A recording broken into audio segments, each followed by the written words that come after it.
자, 이어서 뉴욕 현지 연결해서요. 세부적인 내용들 알아보겠습니다. 김한희 특파원, 안녕하십니까? 네, 안녕하세요. 네. 자, 뉴욕 증시는 혼조를 보인 가운데 나스닥이 오랜만에 테슬라 훈풍을 좀 받는 것 같습니다. 3대 지수 흐름 어땠습니까? 네, 뉴욕 주식시장이 기술주 강세 흐름 속에 다우 지수만 4일 연속 하락했습니다. 다우는 한유엘, IBM이 고전하면서 하락했지만 기술주 비중이 높은 S&P 500과 나스닥은 상승세 전환에 성공했는데요. 특히 테슬라가 깜짝 실적에 힘입어 22% 가까이 폭등하면서 기술주 상승 흐름을 주도했습니다. 뉴욕 증권거래소에서 다우존스 30 산업평균지수는 전 거래일 대비 0.33% 떨어진 반면 S&P 500 지수는 0.21% 올랐고 나스닥 지수는 0.76% 상승한 채 거래를 마쳤습니다. 오늘 주식시장 주인공은 단연코 테슬라였습니다. 테슬라가 3분기 시장 예상을 뛰어넘는 호실적을 낸 데 이어 내년에 20% 이상 성장할 것이라는 전망을 밝힌 뒤 전장보다 21.92% 오른 260.48달러에 마감했습니다. 테슬라 주가는 장 초반 14.5% 오른 244.68달러로 시작해 장중 한때 22.7%까지 오르는 등 상승 폭을 확대했습니다. 오늘 주가 상승률은 2013년 5월 9일에 24.4%에 이어 테슬라 상장 이래 역대 두 번째로 큰 폭의 상승으로 기록됐습니다. 올해 들어 전날까지 마이너스 14%를 기록했던 연중 주가 수익률은 하루 만에 플러스 5%로 전환했습니다.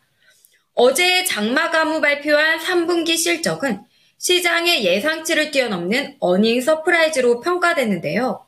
머스크는 컨퍼런스 콜에서 내년에는 더 낮은 가격의 차량과 자율주행의 도래로 20-30%의 성장이 있을 것이라고 전망했습니다.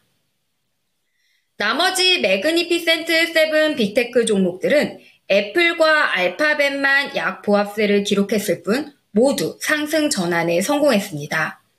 애플은 전날 아이폰 16 생산 1,000만 대 감축 전망 충격 여진으로 알파벳은 AI 업체 엔스로픽과 협력에 대해 영국 경쟁당국이 조사에 착수했다는 소식으로 약보합 마감했습니다.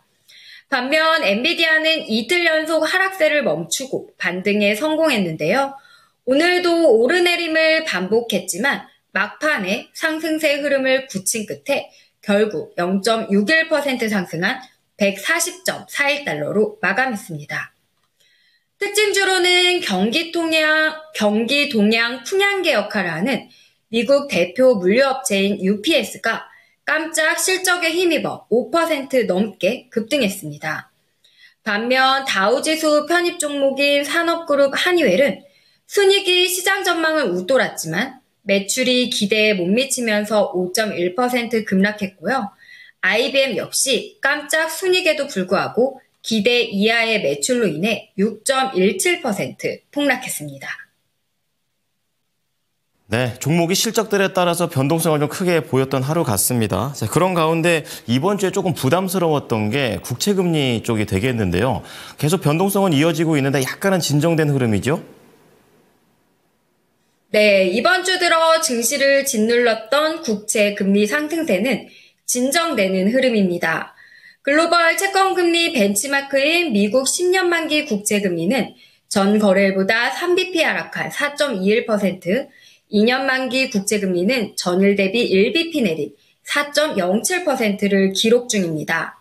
다만 여전히 높은 수준이라 지수에는 부담이 되고 있다는 분석입니다.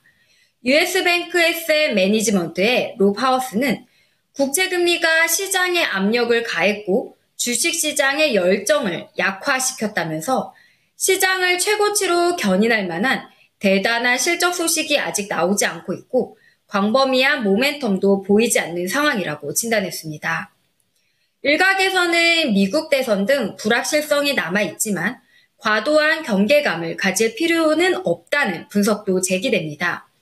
비스포크 인베스트먼트 그룹의 포리키는 11월 미국 대선 이후 시장이 소폭 하락할 수는 있지만 그 뒤에는 안정을 찾을 것이라면서 지난 6주 동안 우리가 지켜본 것을 생각하면 랠리의 일부는 실적에 의해 강력히 주도됐고 주가 반응도 긍정적이었다고 설명했습니다.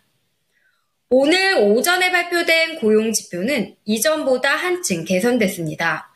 미국 노동부에 따르면 지난주 신규 실업수당 청구 건수는 전주 대비 1만 5천 건 줄어든 22만 7천 건으로 집계됐습니다.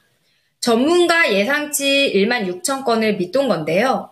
허리케인 헬렌과 밀턴 여파로 최근 신규 실업수당 청구 건수가 늘었지만 지난주에는 허리케인 이전 수준으로 돌아왔습니다. 2주 연속 실업보험을 청구한 사람 수는 직전주 대비 2만 8천 명 급증한 189만 7천 명으로 집계됐는데요. 이는 2021년 11월 이후 3년 만에 최대치입니다. 다만 이는 대형 허리케인 여파이 때문인 것으로 분석되고 있는데요. 즉 대형 허리케인 여파니까 실제 고용 사정은 상당히 좋은 것으로 보입니다. 허리케인이 끝나면서 신규 고용이 늘고 있기 때문입니다. S&P 글로벌이 집계한 10월 제조업 구매자 관리지수 PMI는 47.8로 예상치를 웃돌았습니다. 이는 2개월 내 최고치를 기록한 것으로 제조업 지표 역시 개선 기대감이 커졌습니다. 서비스업 PMI 역시 55.3으로 시장 예상치를 웃돌며 2달 만에 가장 높은 수준을 기록했는데요. S&P는 10월에는 비즈니스 활동이 견고한 속도로 계속 성장했다면서 10월 PMI는 GDP 연간 2.5% 속도로 성장하는 것과 일치한다고 설명했습니다. 이어 고무적인 것은 기업들이 선거 이후 안정된 환경이 성장에 더 도움이 될 것이라고 기대하고 있다면서 장기적으로 향후 1년 전망이 개선됐는데 특히 제조업에서 나타나고 있다고 덧붙였습니다. 이제 내일 일정 살펴보겠습니다. 내일 경제지표로는 9월 내구재 수주가 발표되고요. 이외에 특별한 일정은 없습니다. 네, 자, 오늘 내용도 잘 살펴보겠습니다. 감사합니다. 네, 감사합니다.